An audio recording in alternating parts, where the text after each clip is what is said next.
Short hand से जुड़ी सभी प्रकार की वीडियोस पाने के लिए सब्सक्राइब करिए आपके अपने चैनल शॉर्ट हैंड गुरुजी को। नमस्कार दोस्तों, आप सभी का स्वागत है आपके अपने चैनल शॉर्ट हैंड गुरुजी में। आपको स्क्रीन पे एक शॉर्ट हैंड में लिखा हुआ कुछ दिख रहा होगा। ऋषि प्रणाली में बहुत डिटेल में लिखने की कोशिश की गई है, तो क्या आप इसका ट्रांसक्राइब कर पाएंगे? अगर कर सकते हैं तो कमेंट बॉक्स में ज़रूर बताइएगा। और साथ ही में आज का डिक्टेशन रामधारी गुप्ता जी खंड 1 की सीरीज को आगे बढ़ाते हुए पार्ट 18 है, जिसमें प्रतिलेखन संख्या 46, 47 और 48 शामिल है। इसकी PDF आपको हमारे टेलीग्राम के ग्रुप में मिलेगी।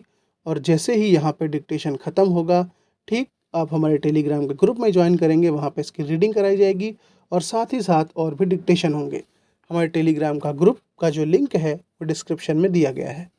तो आप सभी लोग रेडी हो जाइए, डिक्टेशन स्टार्ट होगी 5 सेकंड के बाद। Ready, start.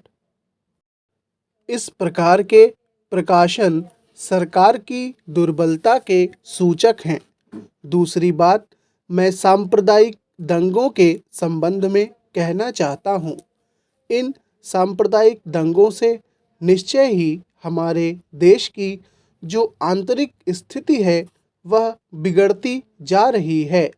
दुनिया के दूसरे देशों में हमारा देश बदनाम हो रहा है। सबसे पहले मैं गृहमंत्री महोदय से कहना चाहता हूँ कि अब जितने सांप्रदायिक दंगे हमारे देश में स्वतंत्रता के बाद हुए, गृह मंत्रालय इस बात की जानकारी ले कि इनका प्रारंभ कहाँ से होता है और कौन उनको प्रारंभ करता है। अगर इस देश का बहुमत उनको प्रारंभ करता है, तब तो मेरा कहना यह है कि बड़ी कड़ाई के साथ उन पर काबू किया जाना चाहिए। लेकिन अगर दूसरे लोगों की तरफ से प्रारंभ होता है तो मैं समझता हूँ कि उनके अंदर इतनी हिम्मत नहीं है। जब वे जानते हैं कि इसका परिणाम यह होगा कि हमको और हमारे दूसरे सहयोगियों को चोट लग सकती है, फिर भी वे इसका प्रारंभ करें, तो मुझे ऐसा लगता है कि कोई तीसरी शक्ति अवश्य है जो आज भी 5 दशकों के पश्चात हमारे सामाजिक जीवन को दुखी बनाना चाहती है। उदाहरण के लिए मैं एक ही बात कहना चाहता हूँ। पहले गृह मंत्रालय जब अपनी वार्षिक रिपोर्ट प्रकाशित करता था, तब उसमें बतलाया जाता था कि हमारे देश में दुनिया के किस किस देश के कितने नागरिक रह रहे हैं। लेकिन अब शायद जानबूझकर गृह मंत्रालय ने अपनी कमी को छिपाने के लिए इन आंकड़ों को देना बंद कर दिया है।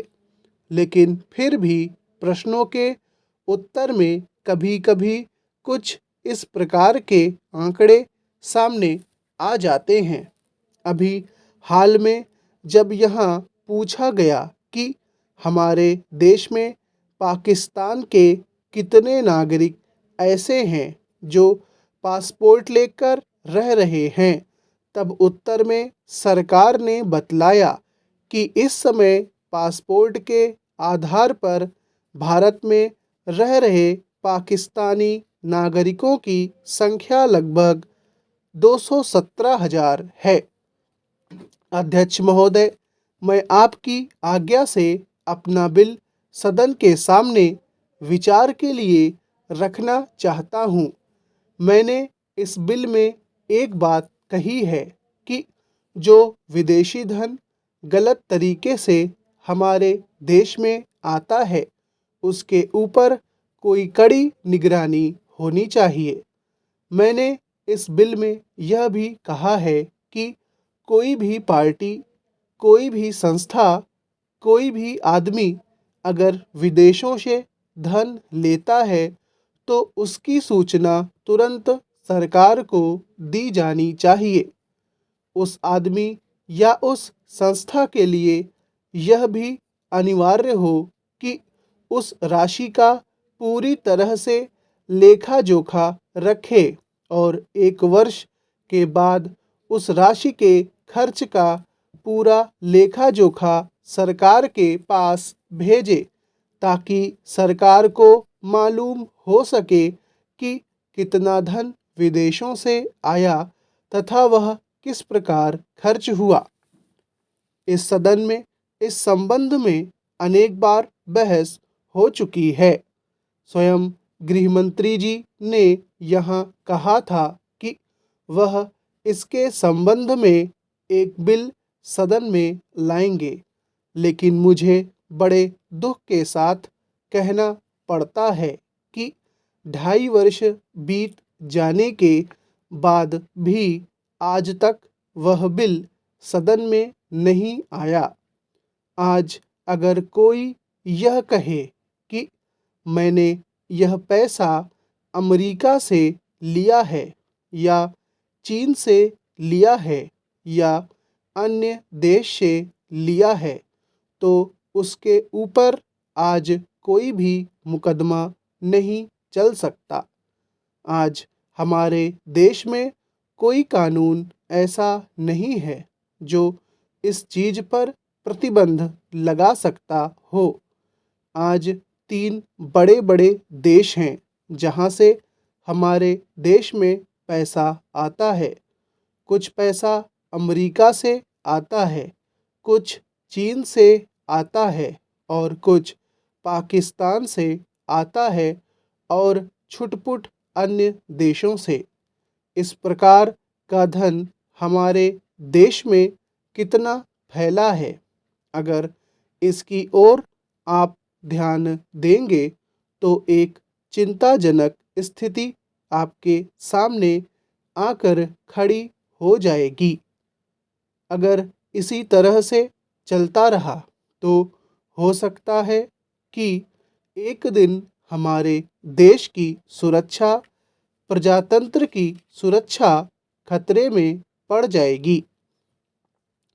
विदेशी सेना हमारे देश पर आक्रमण न कर सके, इस बात की चिंता तो हमारी सरकार करती है, लेकिन विदेशी धन की कोई चिंता यह सरकार नहीं कर रही है।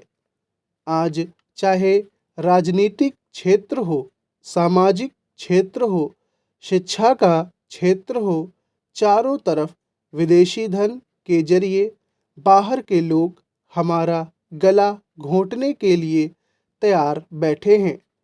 आप बड़े बड़े शहरों में जाएं तो पता चलेगा। अध्यक्ष महोदय, पैसा देकर लोगों को जासूस बनाया जा रहा है। सीमा क्षेत्र में जाएं या पिछड़े क्षेत्रों में जाएं, चारों तरफ विदेशी पैसे के बल पर हमारे देश के साथ खिलवाड़ हो रहा है। इतना ही नहीं, विश्वविद्यालयों में जाएं तो वहाँ भी यही खेल खेला जा रहा है। गिरजाघरों में, मंदिरों में, मस्जिदों में विदेशी पैसे के बल पर अपना प्रभाव जमाने की कोशिश हो रही है। यह समस्या किसी एक पार्टी की नहीं है, यह राष्ट्र की समस्या है। आज सदन में वित्त मंत्रालय की मांगों पर बहस हो रही है। सरकार के हर विभाग का वित्त मंत्रालय से संबंध होता है। देश में जो प्रगति हुई है और हो रही है, उसकी काफ़ी चर्चा हुई है। जो प्रगति हुई है वह चारों ओर दिखाई पड़ रही है। कम से कम रेल विभाग में तो काफ़ी प्रगति दिखाई पड़ रही है। रेलों में अब भीड़ कम होती है। बिजली का भी काफ़ी विकास हुआ है, लेकिन देहातों की तरफ हमारा जो दृष्टिकोण है उसको देखकर कुछ कष्ट होता है। अभी जो जनगणना हुई है उसको देखने से मालूम होता है कि शहरों की जनसंख्या अधिक बढ़ी है। आज देहातों से लोग शहरों की तरफ आ रहे हैं। हमारे राष्ट्रपिता ने कहा था कि लोग देहातों में बसें, देहातों के जीवन को पवित्र करें। लेकिन स्वराज्य के 55 वर्ष बीत जाने के बाद भी देहातों की तरफ न जाकर शहरों की तरफ लोग आते जा रहे हैं। इस प्रश्न पर हमको कुछ गंभीरता से विचार करना होगा।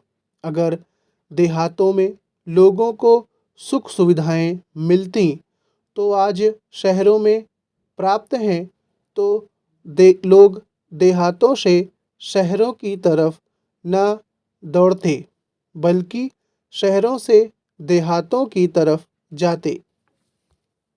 देहात के जीवन में दो प्रकार की चीज़ें थीं। एक तो जमींदारी प्रथा थी और दूसरे वे लोग थे जो रुपए का लेन देन करते थे। स्टॉप। अगर डिक्टेशन पसंद आया हो तो प्लीज़ लाइक करिएगा, कमेंट में ज़रूर बताइएगा कि आपको डिक्टेशन कैसा लगा। मिलते हैं फिर नेक्स्ट वीडियो में, तब तक के लिए गुड बाय।